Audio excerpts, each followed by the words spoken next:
उत्तर प्रदेश के मिल्कीपुर विधानसभा उपचुनाव में भारतीय जनता पार्टी ने समाजवादी पार्टी को करारे शिकस्त देकर न केवल ये सीट अपने नाम की बल्कि प्रदेश की राजनीति में एक बड़ा संदेश भी दिया। इस जीत ने ये स्पष्ट कर दिया है कि बीजेपी पिछड़े वर्गों में काफी ज्यादा आगे है। बताते चले, इसी के साथ ही उन्होंने अपनी पकड़ को मजबूत कर रखा है। वही बताते चले कि इसी के साथ ही सपा अपने पारंपरिक वोट बैंक को संभालने में विफल हो रही है। इस चुनाव के नतीजे उत्तर प्रदेश की आगामी राजनीतिक दिशा तय करने वाले साबित हो सकते हैं। बीजेपी की ऐतिहासिक जीत आंकड़ों की जुबानी। दरअसल बीजेपी के उम्मीदवार चंद्रभानु पासवान ने 61,710 वोटों के बड़े अंतर से समाजवादी पार्टी के उम्मीदवार अजीत प्रसाद को हराया। चुनावी आंकड़ों पर अगर हम नजर डालें तो बीजेपी चंद्रभानु पासवान 1,46,397 वोट हैं उनके पास, और सपा के जो अजीत प्रसाद है उनके पास है 84,687 वोट। बीजेपी को पिछली बार की तुलना में काफी अधिक वोट मिले, जो कि दर्शाता यह है कि पार्टी की जातिगत और सामाजिक रणनीति इस चुनाव में पूरी तरह कारगर रही है। जातीय समीकरण कैसे बीजेपी ने पिछड़े और दलितों को अपने पाले में किया। मिल्कीपुर विधानसभा क्षेत्र में जातीय समीकरण कुछ इस प्रकार है। दलित समुदाय 30%, यादव और मुस्लिम समुदाय लगभग बराबर, ब्राह्मण, ठाकुर, बनिया और अन्य अगड़ी जातियां जो हैं वो काफी संख्या में मौजूद है। अति पिछड़ा वर्ग धोबी, कुम्हार, लोधी, लोहार वो निर्णायक भूमिका में है। बीजेपी की रणनीति दलितों, यादवों और अति पिछड़ों को अपने पक्ष में करने में केंद्रित थी। दलित वोटों का बीजेपी के पक्ष में काफी कुछ जाना माना था। बीजेपी ने इस चुनाव में चंद्रभानु पासवान को टिकट देकर दलित समुदाय को साधने की कोशिश की, जो कि पूरी तरह से सफल रही। पासवान, वाल्मीकि और अन्य दलित उपजातियों में बीजेपी को भारी समर्थन मिला। योगी सरकार के दलितों के लिए योजनाएं जैसे कि निःशुल्क राशन योजना, प्रधानमंत्री आवास योजना और उज्ज्वल योजना ने गरीब दलितों को बीजेपी के पक्ष में कर दिया।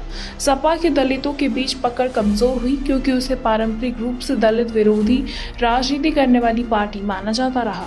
यादव वोट बैंक में सेंध मारी। यादव समुदाय समाजवादी पार्टी का परंपरागत वोट बैंक माना जाता है, लेकिन इस बार बीजेपी ने उनमें जबरदस्त सेंध लगाई। बीजेपी के कार्यकर्ताओं ने गांवों में छोटे यादव नेताओं, प्रधानों और स्थानीय प्रभावशाली लोगों से गुप्त रूप से संपर्क किया। बताते चले, आरएसएस के कार्यकर्ताओं ने पिछले 6 महीने से यादव समुदाय में पकड़ मजबूत करने के लिए काम किया। छोटे स्तर पर चुनाव लड़ चुके यादव नेताओं को बीजेपी मिलाकर उन्हें सम्मानजनक स्थान देकर पार्टी में उनकी निष्ठा हासिल की।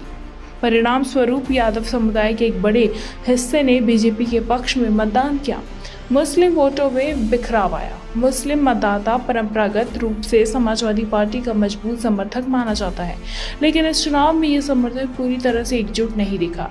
सपा मुस्लिम वोटों को पूरी तरह से एकजुट करने में असफल रही। बीजेपी ने सीधे मुस्लिम वोटों के बजाय उनके अंदर बिखराव कराने की रणनीति अपनाई।